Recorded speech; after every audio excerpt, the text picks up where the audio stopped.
Have you ever noticed that the things you worry about the most rarely ever happen? Or if they do, they're almost never as bad as you imagined. You spend days, weeks, even months, consumed by a fear of something that exists only in your head. It's like living through 1,000 disasters that never actually strike. If this sounds familiar, you're not alone.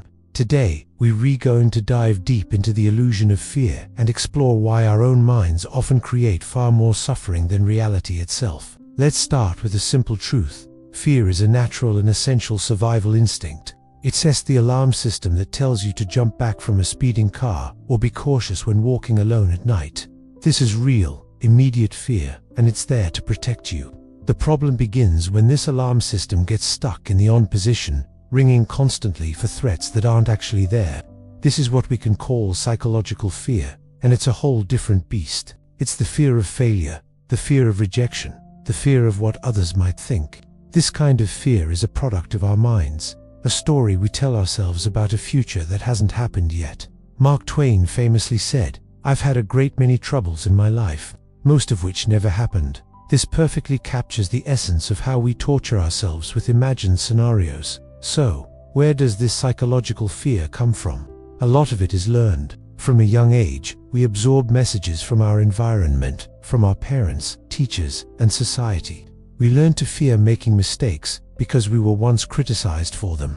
We learn to fear judgment because we saw someone else get ridiculed. These experiences create mental patterns or scripts that our brain runs automatically. The fear becomes a conditioned response.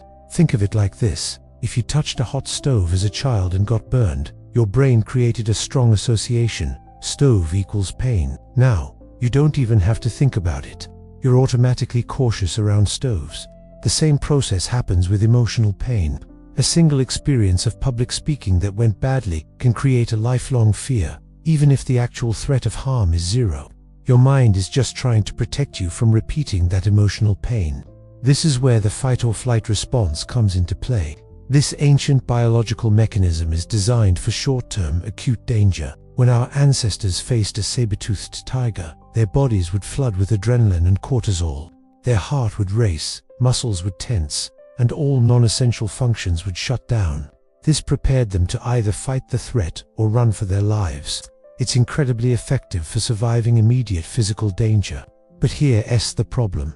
Our brains can always tell the difference between a real tiger and an imagined one. When you're worrying about an upcoming presentation, your mortgage payment, or a difficult conversation, your body can trigger the exact same fight or flight response. The thing is, you can't run away from a thought. You can't physically fight a deadline.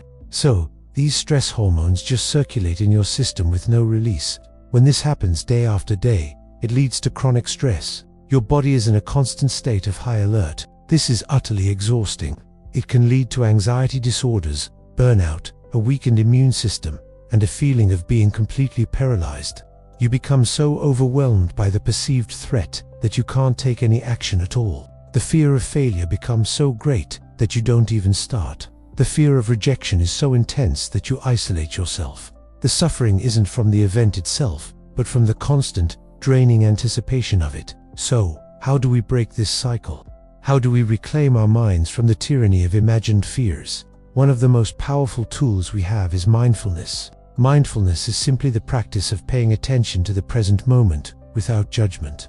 It sounds simple, but it's revolutionary. Fear almost always lives in the future. It's about what might happen. When you bring your full attention to the now, fear has nowhere to hide. Think about it. Right now, in this exact moment, are you being chased by a tiger? Is the world ending? Probably not.